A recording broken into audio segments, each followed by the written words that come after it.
ମା ଆପଣଙ୍କର ନାଁ କୁହନ୍ତୁ ମା। ନା ସତ୍ୟମା ବଳିଆ, ନୟାଗଡ଼ ଜିଲ୍ଲା, ନୟାଗଡ଼ ଘର। ଅନୁଭୂତି ଗୋଟିଏ ନାତିଟିଏ ମୋର ହେଇଥିଲା, ତାକୁ ନୟାଗଡ଼ ନେଉଥିଲୁ ଅପରେସନ୍ କରିବାକୁ ଭୁବନେଶ୍ୱର। ମୁଁ କାନ୍ଦିଲି ସେତିକି, ମୁଁ କହିଲି ଜଗନ୍ନାଥ ମୁଁ ତ ଦେଖିନି କାଳିଆ ଜୟ ଜଗନ୍ନାଥ ଟିଭିନିକା ଦେଖିନଥିଲି, ଜାଣିନଥିଲି।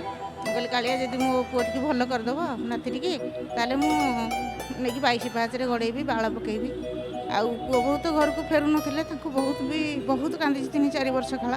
ପୁଅ ବୋହୂ 3 ବର୍ଷ କାଳ ବାହାରେ ରହିଲେ, ଆସିଲେ ପୁଣି ଘରକୁ ଆସିଲେ। ସେଠୁ ଏବେ ଘରକୁ ଆସିକି ଘର ଟିକେ ଭଲରେ ଚାଲିଛି।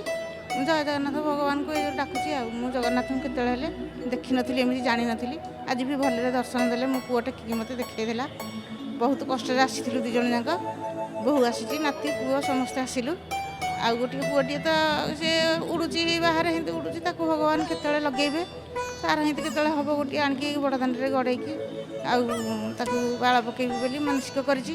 ଭଗବାନ ଯାହା ଯେତେବେଳେ ଜଗନ୍ନାଥ ସୁଦୟା କରିବେ ଆଉ। ତାଙ୍କ ପାଇଁ ମୁଁ ଏତିକି ପ୍ରାର୍ଥନା କରୁଛି। ଆଉ ଜଗନ୍ନାଥ ତ ସବୁବେଳେ ସାହା ହେଇଛନ୍ତି ନର ଲୋକଙ୍କ ପାଇଁ, ସେ ଆସିଛନ୍ତି ଅବତରଣ ହେଇକି। କେତେବେଳେ ସେ କହିବେନି, କେତେବେଳେ କହିବେନି ମୋର ଇଏ ଭକ୍ତ ନୁହଁ, କେତେବେଳେ କହିବେନି ଯେ ମୁଁ ଆକୁ ଦୂର କରିଦେବି ବୋଲି। ତାଙ୍କୁ ଯିଏ ଚିହ୍ନିଛି ସେ ସବୁ ପାଇଛି, ତାଙ୍କୁ ଯିଏ ଖୋଜିଛି ସେ ସବୁ ପାଇଛି। ଆଉ ଜଗନ୍ନାଥ ତ ଅଛନ୍ତି କାଳିଆ ଠାକୁର ବଡ଼ ହେଇକି। ଆମେ ଏମିତି ସିନା ଦେଖିପାରୁନୁ, ଘରେ 4ଟା ରାତିରୁ ଟିଭି ଲଗାଉଛୁ, 5ଟାରେ ଲଗାଉଛୁ, ସନ୍ଧ୍ୟା 7ଟା 8ଟା ଲଗେଇକି ଦେଖୁଛୁ। ଆପଣଙ୍କୁ ବି ଅନୁଭୂତିରେ ଦେଖିପାରୁଛୁ, ଦେଖିକି କହୁଛୁ। ସେ ବଡ଼ ଭାଇଙ୍କି ବି କହୁଛୁ, କହିଲୁ ହଉ ଭଗବାନଙ୍କର ନାଁ ସବୁ ଟିକେ ଶୁଣୁଛୁ।